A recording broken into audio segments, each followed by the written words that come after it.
जय माता दी। नमस्कार दोस्तों, नवरात्रों का ये पावन त्योहार 9 दिनों तक मनाया जाता है। इन 9 दिनों में माँ दुर्गा के 9 अलग अलग स्वरूपों की पूजा की जाती है। नवरात्रि के पहले दिन माँ दुर्गा के शैलपुत्री स्वरूप की पूजा की जाती है, जिन्हें सती के नाम से भी जाना जाता है। माता शैलपुत्री की कथा के अनुसार एक बार प्रजापति दक्ष ने एक बहुत बड़े यज्ञ का आयोजन किया। इस यज्ञ में उन्होंने सभी देवताओं को अपना अपना योग्य भाग प्राप्त करने के लिए आमंत्रित किया, परंतु उन्होंने भोलेनाथ को निमंत्रण नहीं भेजा। तब माता सती को यह ज्ञात हुआ कि उनके पिता एक अत्यंत विशाल यज्ञ का अनुष्ठान कर रहे हैं। तब उनका मन वहां जाने के लिए बेचैन हुआ।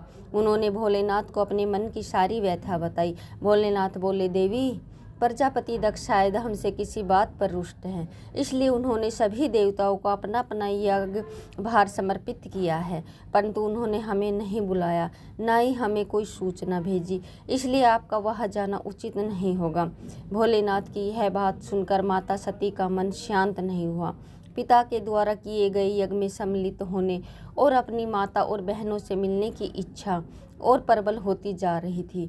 माता के आग्रह करने पर भोलेनाथ ने माता सती को वहां जाने की आज्ञा दे दी।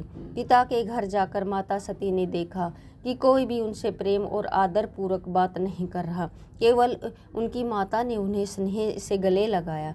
बहनों की बातों में उपास था। अपने परिजनों के इस व्यवहार से माता सती के मन को बहुत दुख पहुंचा। यह देखकर उनका हृदय शोक, ग्लानि और क्रोध से संतप्त हो उठा। वह सोचने लगी, भोलेनाथ की बात ना मानकर यहाँ आकर मैंने बहुत बड़ी गलती करी है।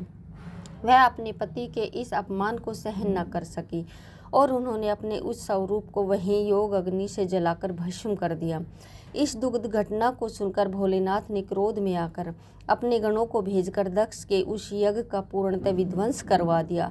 सती ने योग अग्नि द्वारा अपने शरीर को भस्म कर अगले जन्म में शैलराज हिमालय की पुत्री के रूप में जन्म लिया।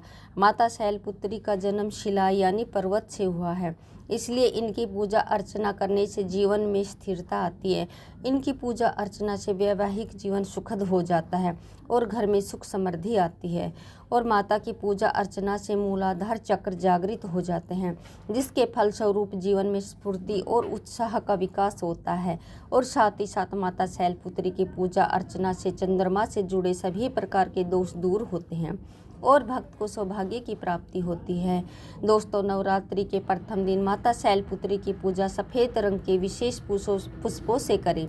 साथ ही साथ माता को सफ़ेद मिठाई का प्रसाद चढ़ाएं और माता की तस्वीर के आगे कपूर अवश्य जलाएं। पूजा के बाद माँ शैलपुत्री को गाय का घी अर्पित करें, जिससे माता आरोग्य काया का आशीर्वाद देती है और व्यक्ति का मन एवं शरीर दोनों निरोगी रहते हैं।